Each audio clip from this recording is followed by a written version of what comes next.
SoFi stash is lit, but where's the cash? Ever cruised down the highway, music pumping, windows down, feeling like a boss because you just invested another chunk of change into your SoFi stash account? Yeah, that feeling is real. But then, reality hits. You need some actual cash, the kind that fits in your wallet and pays for, well, everything.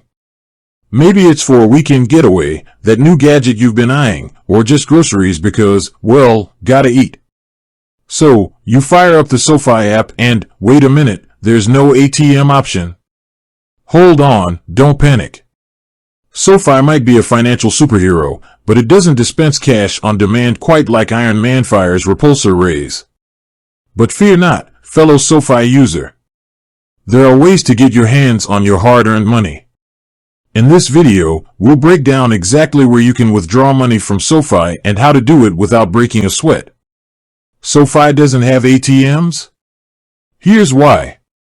So, why doesn't SoFi have a traditional ATM network? Well, it all comes down to their business model. SoFi focuses on online investing and doesn't have the overhead of physical banks. This allows them to keep fees low and offer competitive interest rates on your savings.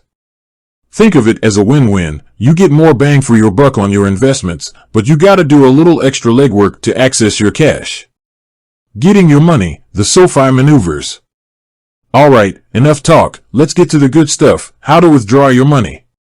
SoFi offers a few options, each with its own advantages. 1. ACH bank transfer. This is the most common method and it's generally free. Here's the drill. You initiate a transfer from your SoFi Money account to your linked bank account. The transfer time can vary depending on your bank, but it usually takes 1 to 3 business days.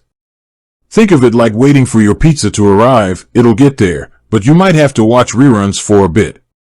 2. Debit card cashback. SoFi offers a debit card that you can use to make purchases and, here's the key part, withdraw cash from in-network ATMs. There are some limitations to keep in mind. SoFi reimburses up to $50 per month in ATM fees, so anything above that comes out of your pocket. Also, keep an eye on out-of-network ATM fees, those can add up quickly.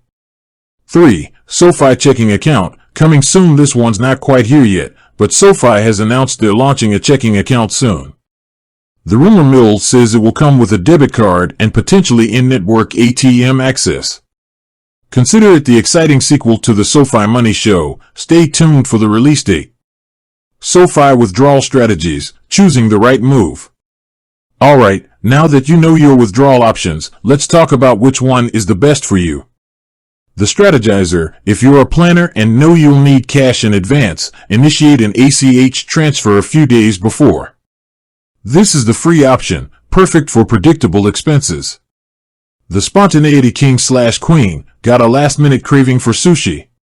The SoFi debit card with ATM fee reimbursement is your friend. Just remember to stay within the $50 limit and ideally, use in-network ATMs. The wait-and-see investor. If you're holding out for the SoFi checking account with its potential ATM access, do your research when it launches to see if it fits your needs. SoFi withdrawals, wrapping it up. So, there you have it. SoFi might not have a Batcave full of ATM machines, but with a little planning and the right strategy, you can still access your cash easily. Remember, it's all about choosing the method that works best for your financial situation and spending habits. With that said, thanks for watching and until next time.